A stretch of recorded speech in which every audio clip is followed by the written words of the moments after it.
Hi student. हमारा आज का जो टॉपिक है वो है एक्सक्रीशन।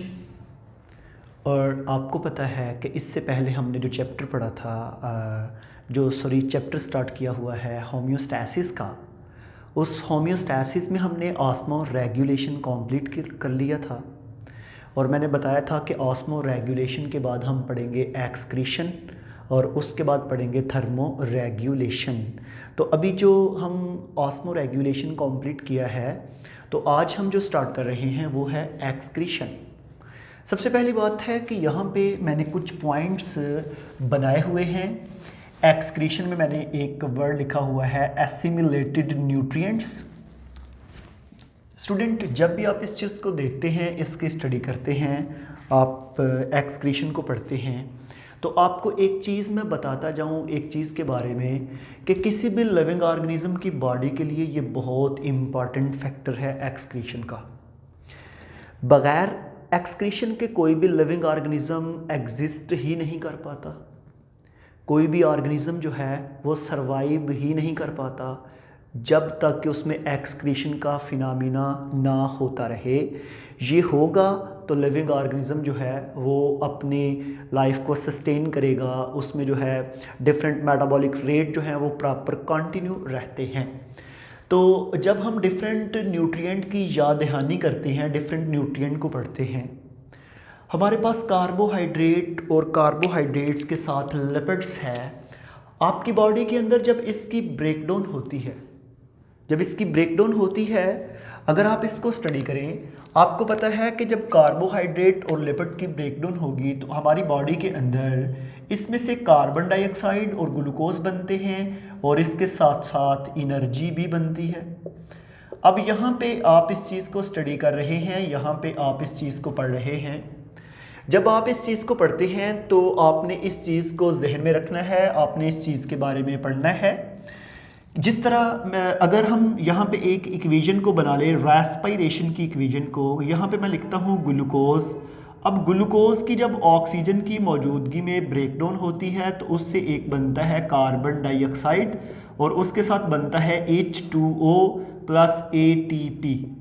अब ये जो ATP एडिनोसिन ट्राइफॉस्फेट है, इसको हम एनर्जी करेंसी या सेल एनर्जी करेंसी भी कहते हैं। हमारी बॉडी के अंदर ये एनर्जी के तौर पे काम करेगी और कार्बन डाइऑक्साइड को हमारी बॉडी से एक्सचेंज के ज़रिए, आप एक्सहेलेशन का प्रोसेस कह सकते हैं, उसके ज़रिए बॉडी से उसको रिलीज़ करना होता है। उसके बाद इसके अलावा प्रोटीन है। आपको पता है कि प्रोटीन छोटे छोटे यूनिट से मिलकर बनती है जिनको हम अमाइनो एसिड्स कहते हैं। उसके साथ न्यूक्लियो प्रोटीन है कि जब न्यूक्लिक एसिड और प्रोटीन दोनों आपस में मिलती हैं तो उसको हम न्यूक्लियो प्रोटीन कहते हैं। और इसके लिए आपको मैं एक और चीज़ भी बता दूं कि इसके लिए हम एक और वर्ड यूज़ करते हैं जिसको हम बोलते हैं कॉन्जुगेटेड मॉलिक्यूल। तो हमारे पास कॉन्जुगेटेड मॉलिक्यूल जो हैं वो भी इसको हम कहते हैं, आप उस चीज़ को भी देख लें। तो इसके साथ साथ एक चीज़ याद रखिएगा, जब प्रोटीन और न्यूक्लियो प्रोटीन की आपकी बॉडी में ब्रेकडाउन होती है तो उसकी ब्रेकडाउन से बहुत से नाइट्रोजनस वेस्ट प्रोड्यूस होते हैं। आपको पता है, आपने अगर प्रोटीन के स्ट्रक्चर्स के बारे में हम आपको बताएं तो स्टूडेंट, प्रोटीन जो है वो छोटी छोटी यूनिट से मिलकर बनती है जिसको हम बोलते हैं अमाइनो एसिड्स।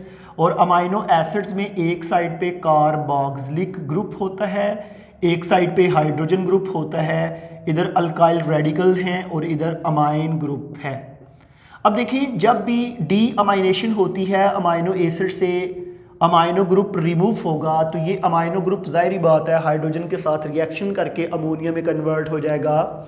उसके बाद यूरिया साइकिल में, यूरिया में, फिर आगे यूरिक एसिड में। तो ये तमाम के तमाम नाइट्रोजनस वेस्ट हैं जो किसी भी सेल के लिए बहुत टॉक्सिक होते हैं, क्योंकि नाइट्रोजन जो है ये इजीली साइटोप्लाज्म के अंदर डिज़ोल्व है, जिसकी वजह से ये चिल्लेट बना देती है आपके साइटोप्लाज्म में डिफरेंट प्लेसेस के ऊपर, और आपके साइटोप्लाज्म में एंजाइम जो है वो प्रॉपर वर्क नहीं कर पाते, जिसलिए हमें नाइट्रोजनस वेस्ट और इस तरह के डिफरेंट वेस्ट को बॉडी से निकालना बहुत ज़रूरी है।